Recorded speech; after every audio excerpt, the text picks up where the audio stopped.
Well, looky here. You are listening to someone who is bold, authentic, diverse, unpredictable. Baby, I am unapologetically Ramon, and you have entered my zone, the QB zone, baby. Hello, somebody.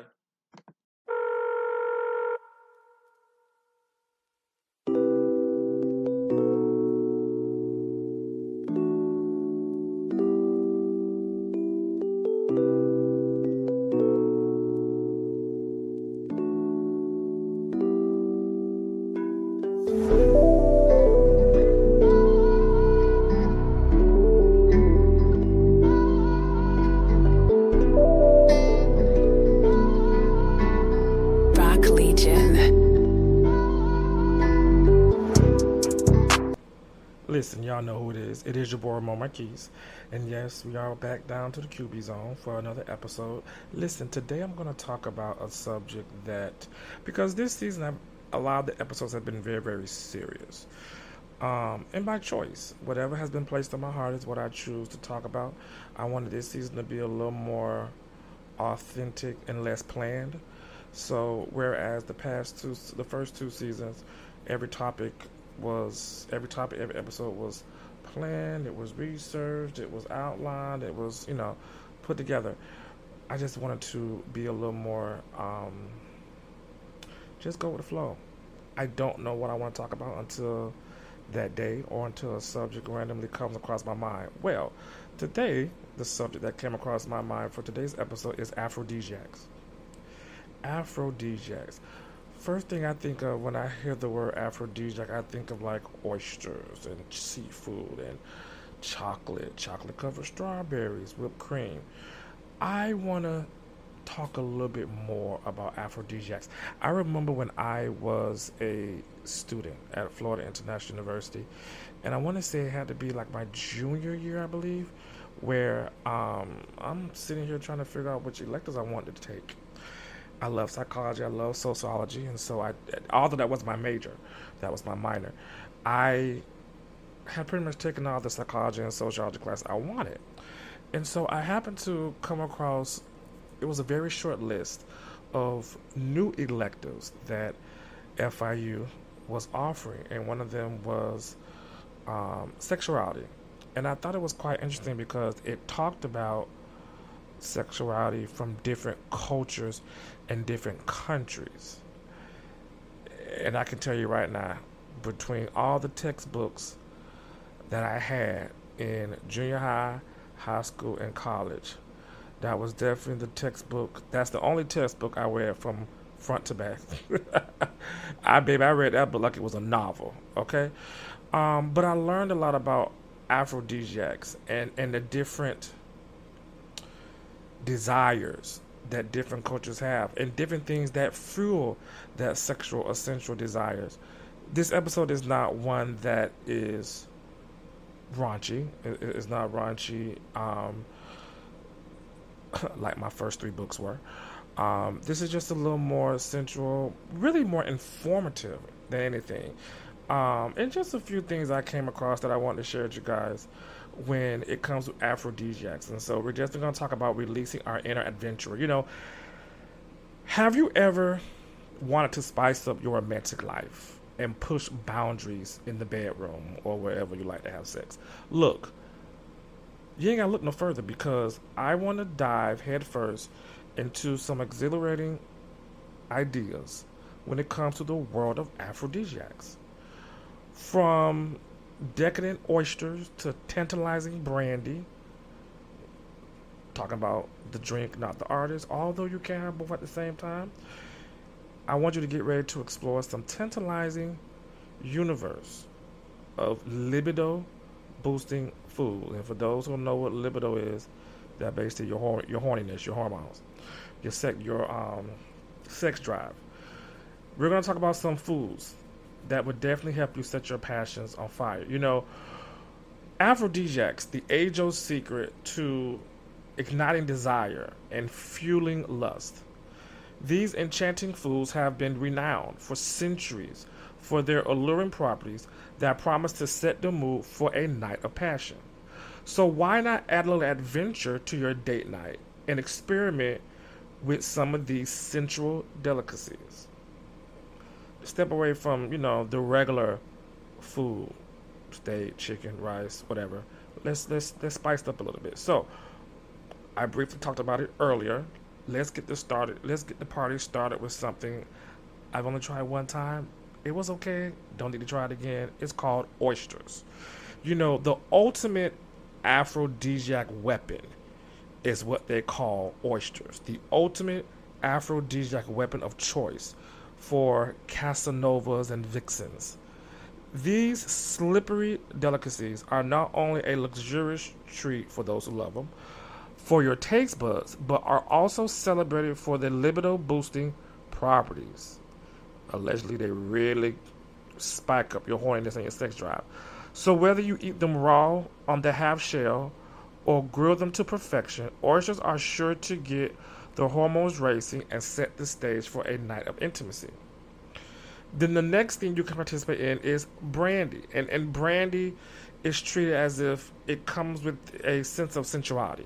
When it comes to setting the mood, brandy is what they call the elixir of love. This sophisticated spirit, as some call it, has long been associated with passion and seduction, making it the perfect companion for a romantic evening in. So why not pour yourself a glass, savor the rich flavors, and let the intoxicating aroma of brandy awaken your senses and fuel your desires. Then, a lot of times we may not realize there's a direct link between food and desire, right? Because it's no secret that what we eat directly impacts our bodies, including our sex drive. So incorporating aphrodisiacs into your diet can not only tantalize your taste buds, but also rev up your libido. From chocolate and strawberries to figs and avocados, which I was surprised about avocados, but these sex foods are packed with nutrients that can fuel your sexual desire and leave you craving for more, allegedly. Now, there is a little science. There's a little science behind aphrodisiacs, okay? So while the idea of aphrodisiacs may sound like pure magic, there is indeed science behind their sensual powers. Certain foods contain compounds that can stimulate the production of hormones associated with sex drive, leading to increased arousal and desire. So the next time you tuck into a plate of delectable aphrodisiacs, know that you are not only indulging your palate, but also stoking the flames of passion within. Now, are you the adventurous type? Are you feeling adventurous? Maybe a little mischievous? Why not plan a romantic dinner featuring a variety of different aphrodisiac delights? I remember going back to when I was at Florida International University. This is post me pledging and becoming a member of Kappa Alpha Psi. I remember we were having an event. This was during my senior year. I remember us having an event, and the theme of it was aphrodisiacs. And so what we did is that we had, it's so funny because in that Money Long song, Hours and Hours, where she talked about a champagne tower. Well, we had, because it is a wet campus. FIU is a wet campus. So we did have champagne, but I remember we had some kind of liquor. And so we made a tower, and then we had tropical covered strawberries, and we just had different types of aphrodisiacs, right? And so the purpose of the event was not one of those freaky events or let's just talk about sex. It was so much more than that. We utilized the thought or the idea of aphrodisiacs and, the subject matter and the actual, items themselves, but we really took that to draw people in. But the event was about sexual STD awareness. I'm so sorry. I don't know why I was having a brain fart. It was really about STD awareness and just going over the stereotypes in our community because the majority of FIU are minorities and people of color, right? So it really was a dope event. What was so funny, this is so off topic, but anybody who knows me know this is right on trend with me. So what was interesting about that night, it's crazy, just came to my mind, is that as a part of the Greek community, specifically the black ones, they had this rule where, of course, whenever you want to have an event, you have to reserve the event. You know, you have to go to a specific department on campus, and you had to reserve whatever the location was you wanted to have the event, right? And I remember this particular event. There was this kind of drama behind the scenes because the same night as the event that we were having, and although it was my idea, it was my chapter that was putting the event on, and I cannot remember for the life of me if we hosted it by ourselves or we did it with somebody. But what I do remember is this. I remember there was this whole big thing before the event started where they realized that the date, not the venue, but the date had been double booked. And once again, they don't want us to have events on the same day. They like to try to, they want support unity and some cohesiveness and everybody support each other. And so if you want to have an event on the night that another organization is having it, you can't. Or you can, if you think you got it like that, you might can talk them into moving it, or depending on what the organization is and what kind of event it is, you might talk about collaborate on it. Or you can be like my chapter and some others that was just like, no, we're not sharing, and we just gonna have to figure it out. Well, they didn't make us change the date, and so the same night of this event, the Alpha chapter, the chapter for the Alphas, Alpha Phi Alpha Fraternity Incorporated, was having an event the same night, and I can't remember who had. I'm pretty sure it was them. I feel like they reserved the room first, but when you got connections and you got it like that, you get certain privileges, and so we're gonna keep that part of the story short. Let's just say that they didn't make the Kappas. They didn't make us reschedule our event to another day. They didn't make us reschedule it. They allowed us to have the event on the same day. And so either the Alphas are going to still have the event, or they're going to cancel it. And what was I'm not going to say shady, but just to kind of, I can be a little petty. That's a whole different conversation, a whole different talk for another day. And so one of my line brothers, because remember I told y'all this event was about, sex wellness, STD awareness, STD awareness and wellness. I don't know what's wrong with my tongue today, y'all. I swear I don't know what's going on. But nonetheless, one of my line brothers, his cousin, profession was in that field. Like, he deal with STD AIDS awareness daily with the health department or whoever he worked for at the time. And he just so happened to also be a member of Alpha Phi Alpha. So, of course, my petty ass was like, oh, we should get him to be a speaker, be a presenter. Got his name and everything on the flyer. Of course, the Alphas know that's one of their frat brothers. So the Alphas got an event the same night. The Kappas playing one on the same night. The Kappas refused to move their event or reschedule their event, and they got an Alpha who's going to be a part of the event.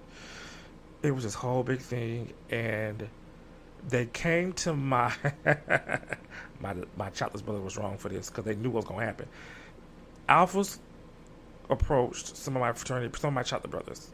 I guess they thought they were going to get them to talk. I guess they thought they was going to be able to talk them out of having an event that day, trying to get them to reschedule. Well, what does my chapter brothers do? They're like, oh, it's going to be up to Ramon. Really? We're not a chapter of one person. But y'all finna leave it up to me. You know what I'm finna say. You know I'm not changing my date. So, we ended up having the event anyway. It was an amazing Aphrodisiac event. It ended up being way more people than I thought. It was so popping because you even had the Alpha still went ahead and had their event, but they cut their event short, and everybody ended up pulling up to our event. Don't ask me why I got off topic and shared that story with y'all, but it kind of was related and kind of not, because we're talking about Aphrodisiacs, and that reminded me of it. But neither here nor there, So when it comes to planning a romantic dinner, featuring an array of delights. You can have succulent oysters. You can have chocolate with some fiery chili peppers. And they say that it has an exotic saffron to it. The possibilities of what you can do with aphrodisiacs, specifically foods, because there's some drinks involved too, as we talked about earlier with the brandy. There's so many different things you can do specifically with the food. So I think you should grab your partner, channel your inner aphrodisiac adventurer, and embark on a journey of sensuality and exploration. Trust me, it's so much fun. There is a long list of foods that fit the aphrodisiac category, fit in that category, and I promise you, you're going to find multiple items on that list that you like, that you probably eat quite often. And so if you kind of bring that into your relationship and do some kind of interesting things with it, trust what I tell you. You ain't got to take my word for it. Try it yourself. You're going to have a goddamn good time. Okay? Now, whether you believe in the mysteries and powers of aphrodisiacs or just simply enjoying the allure of incorporating them into your culinary adventures, there is no denying the excitement they bring to the table, literally and figuratively. Okay? So why not indulge in a little culinary escapade and see where it takes you and your partner? Who knows? You might just discover a whole new world of pleasure and desire waiting to be explored.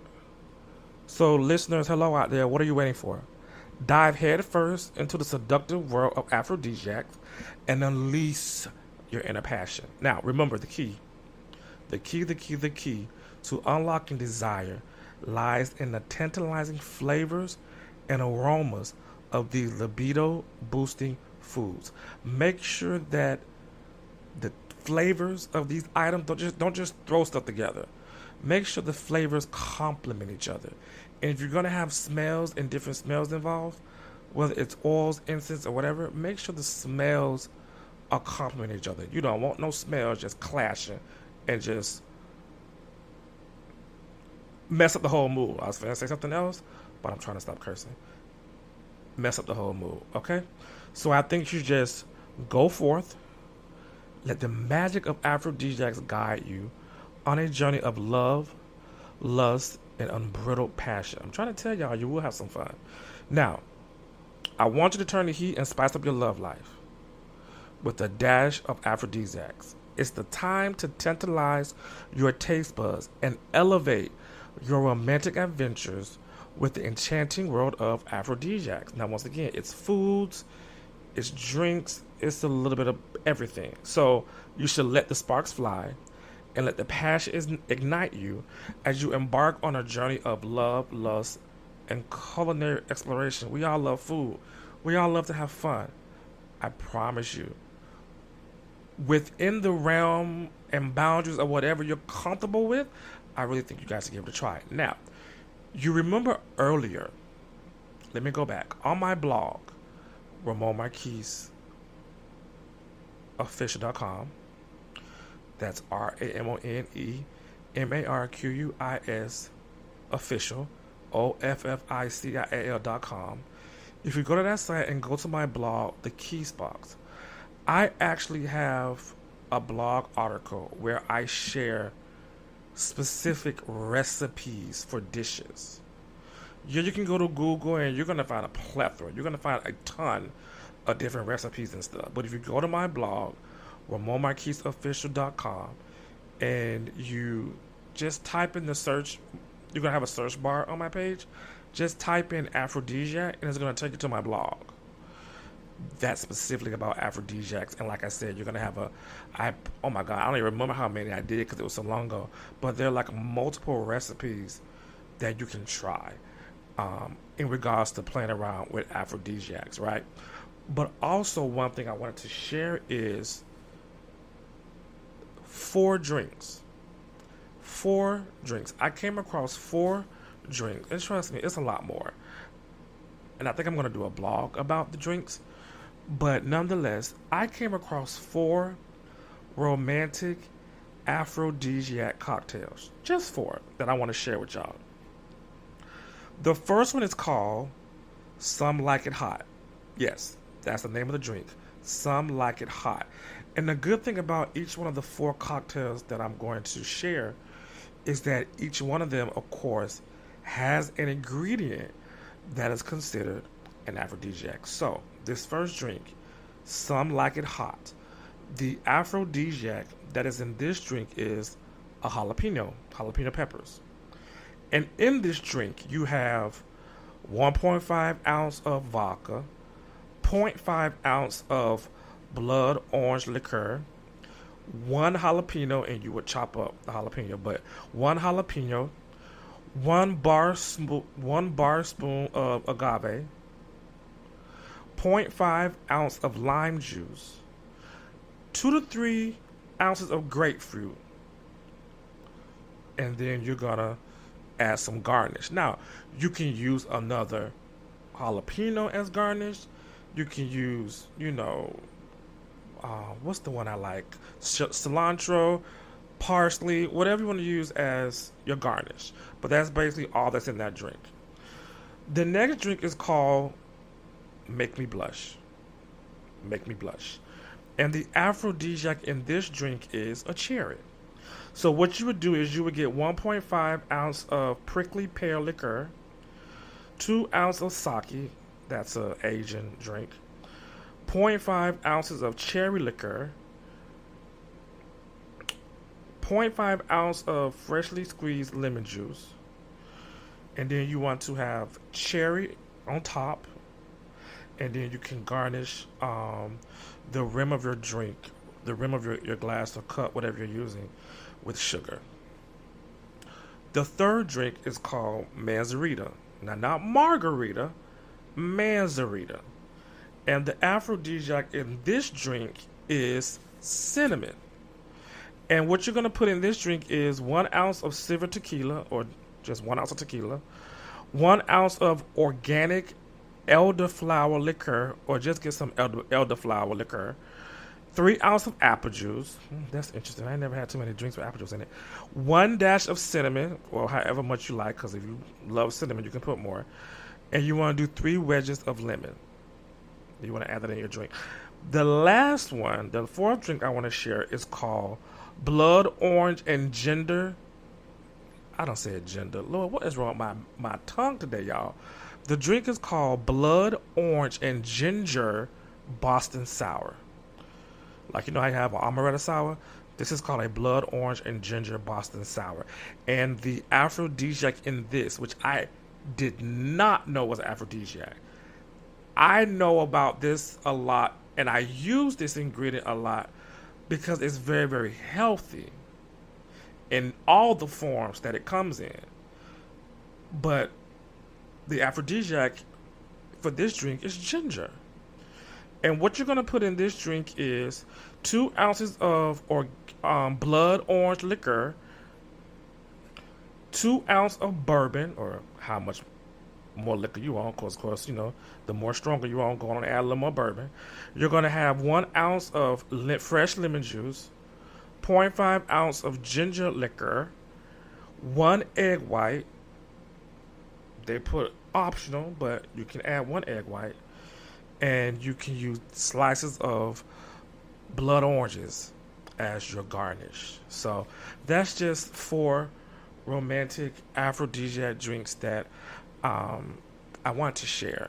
And I think what I want to do is actually do a separate blog where I talk about more, or not just talk about, I just share more as far as different recipes.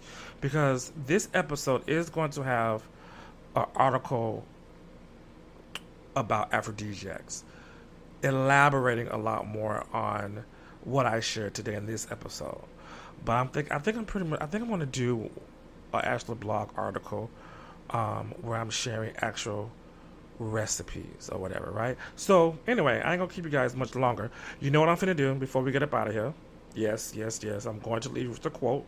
I'm always gonna leave you with a quote. So here's the quote that I'm gonna leave you with today. It's hard to walk away from someone you love. It's even harder to stay with someone you love, but who doesn't love you.